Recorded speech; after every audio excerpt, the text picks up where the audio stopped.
Hello everyone, and welcome back to the Cinderella phenomenon. We broke into the palace, went down to the prisons, and the king and queen were not in the prison. So, we're splitting the party to try and find them, while battling all the guards in the palace. So, now go!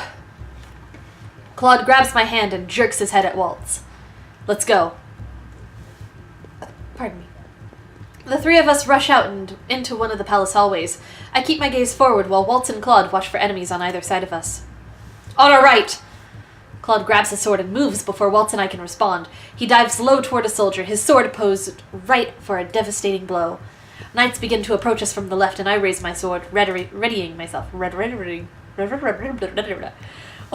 Waltz snaps his fingers. A flash of light blinding the men in the immediate vicinity, and I use the opportunity to rush the knights in front of me. I grit my teeth as I attack. Most of my blows are lucky. There are too many knights for me to be able to get the upper hand. There's so many of them. Well, if it isn't the most desirable princess. I whip around to attack the man that spoke to me, but he is nowhere to be found. Where is he? Who is he? Who are you? I wonder. Lucette! I turn and see Claude running toward me, a panicked expression in his eyes. I take a step toward him when a masked man suddenly blocks my path. Who are you? Seriously, who are you? That's not Fritz. Fritz has white hair. Unless they cursed Fritz somehow? I raise my sword, but the masked man taps his cane on the floor before I can swing. An incredible pressure blasts out from the cane. It shoves Claude to the floor and blows me backward. I hit the wall hard and my vision darkens. Ooh, that's not good. Oh, that was a witch, wasn't he? Claude. Where am I? Why can't I see anything? My head hurts. Rise and shine, Sleeping Beauty. I'm not Sleeping Beauty, I'm Cinderella! Don't you know anything? I jerk upright at the familiar voice. You're the man who knocked me out. The man laughs, and I blink as I try to pinpoint the location of his voice. Did he blindfold me? I command you to take off this blindfold. I don't take orders from princesses that no one remembers. But I am a gentleman, so I suppose I shall have to heed a lady's request. The blindfold is abruptly pulled off, and I flinch at the sudden brightness. Why, hello there, princess. My captor looks at me, amused. He wears a crooked grin on his masked face and a cape on his shoulders. Who is he? My eyes wander to the throne, and I cannot help but gasp at what I see. The king is strapped to the throne, hands bound, mouth covered. Your Majesty! The king pauses to look at me, his eyes containing a mixture of alarm and confusion. I turn to glare at the masked man. Let him go! No can do, princess. Though, don't you think he still looks regal, sitting on his throne like that? I grit my teeth as I begin to struggle against my bonds. Struggle all you like. You won't get out of those knots anytime soon. Who are you? The masked man drops into an elegant bow. I am called Varg. Varg? Varg? Varg. Varg? Varg. What have you done to my father? Me? Nothing. Well, nothing much. I guess gagging a person and tying their hands behind their backs counts as something, so... Are you working for Sir Alcaster? I don't work for anyone. So he's a mercenary. The door flies open and Alcaster steps in, his face full of anger. Mithros the fool! How absolutely useless he was. Varg gives a dismissive shrug. He regards me again with his mischievous smile. While I do agree with that wholeheartedly, that man is in the past. Here, in the present, we have someone far more interesting to deal with. Varg gestures at me. Huh. I glare at Varg before turning my gaze to Alcaster. I used to think that Alcaster was someone to be respected. Not anymore.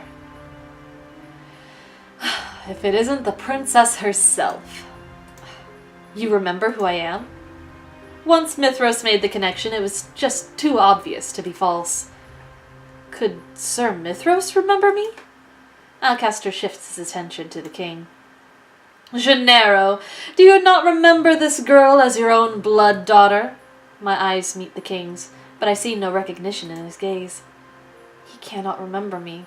I haven't managed to break my curse yet. Why are you doing this to my father? To the kingdom? Everything I do for the kingdom. All successful rulers have ruled with an iron fist. Fear is the best motivation. A king that is too lenient and does not inspire fear has no business being on the throne.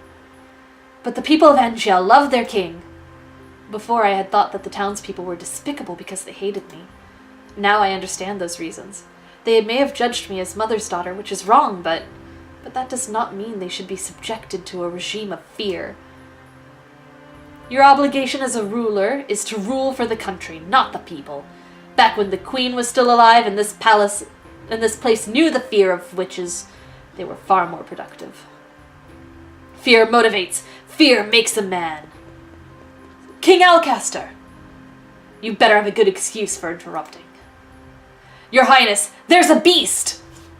Beauty and the Beast, that's exactly it. What are you blathering about, you fool? A beast, a magical beast, is rampaging about the palace. Around. Is this the dead witch's doing? Dead? Witch? No, Delora is fine. She has to be. Out with it. Did Mithros do this? What? I cannot stop myself from blurting out the question. Sir Mithros is a witch? He was a witch. But now he's dead. He turns to his knight and demands more information. I'm too shocked to hear their words. Sir Mithros? A witch? Impossible. What of the other palace intruders? We've managed to apprehend some of them, but we can't get to everyone with that beast taking us out. That damned Mithros. Still a pain, even after death. What did you do to Sir Mithros? Did you not hear me, girl? He's dead. Killed by my hand. But why? He was helpful at first. We worked together to achieve our own personal goals. He eyes me cautiously. He wanted you, princess. If Sir Mithros was a witch, that would explain why he still remembered me. Why did he want me? Who knows? It doesn't matter anymore. I gave him my knights to assist him in his search when the witches could not. But in the end, that fool was too power-hungry. You never entered into my plans. You would have been safe, princess, had you just stayed put. But now that you're here, you'll come in handy. Alcaster turns back to the knight, who immediately bursts into explanation once more. The beast is moving quickly. We don't know how much longer we can keep it from this room. There's a beast in the palace. And it's Sir Mithros' doing? I am so confused. And what about the others? Are they okay? Let me go, Alcaster. You are not going anywhere. It sounds like some of your friends are very persistent. They'll be coming for you. And when they get here, I will kill them. You, princess, are going to make excellent bait. You know, I like this turn of events. Kind of amusing. You, tell me what all this is. Varg looks unmoved by Alcaster's anger. It is Mithros that summoned this beast, is it not? Then you must know what is happening. Oh wait, no, I thought that Varg was talking. Then you must know what is happening. You're asking me? Of all people? Ha! As if I would be able to answer any of your questions. You. Okay then.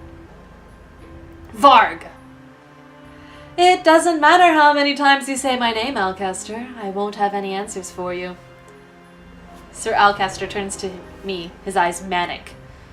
Whether this is Mithros' magic or magic belonging to one of your friends, I'm not going to let it live. Could Delora create a beast out of thin air? Sir Alcaster draws his sword from his sheath and curses under his breath. I squirm, desperate to find some kind of break in my restraints. Varg surprises me, however, by reaching down and cutting the ropes binding my arms with a sword that I recognize. You have my sword! I stand up quickly as I can and grab the sword from him. That was too easy. I eye Varg warily as his mouth twists into a smirk. What are you doing?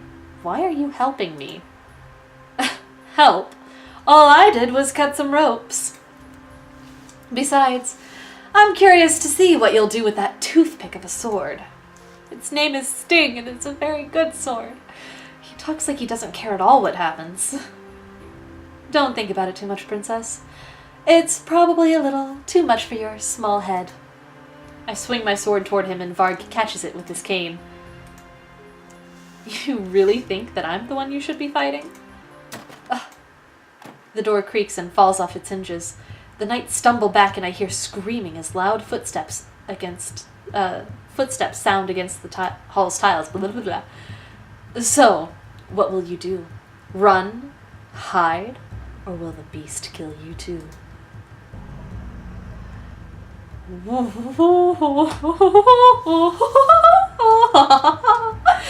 My eyes focus on the large figure entering the room.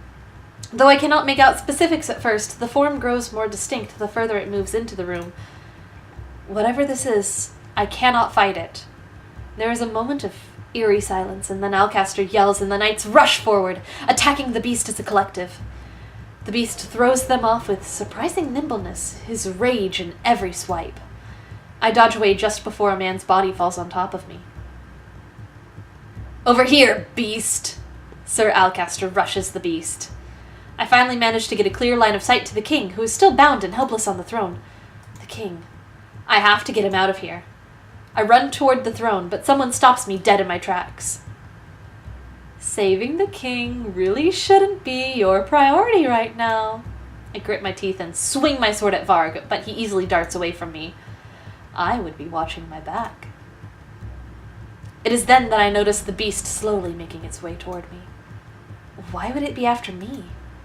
Either I stay here and fend it off, or... Alcaster catches the beast with a broad swipe of his sword, and then the two are focused once more on each other. I glance urgently at the king, then at the doors. The beast moves again, and I realize that it is once more heading towards me. There's no way I can help the king in all of this mess. I need help. I have to find the others. Hopefully, Alcaster will keep this beast busy long enough for me to get them. I turn and bolt through the room, weaving my way through the chaos of knights as I head toward the door. I glance over my shoulder one last time at the king. His eyes are trained on the battle before him. His hands grip the arms of his throne, but there's nothing he can do. I'm so sorry. I'll be back. But for now, I have to find the others. I dart past the carnage in the room, stepping over and around bodies as they appear. Halfway to the door, the beast lunges past Sir Alcaster, and for a few moments I think he might be attacking me. Stay back! I hold my sword out in front of me and stand in a defensive position, like Claude taught me, but the beast never reaches me. You've ruined everything, beast! Alcaster is suddenly in front of me, waving his sword at the beast. I stumble back towards the doors, my heart beating loudly in my chest. I have to get out of here.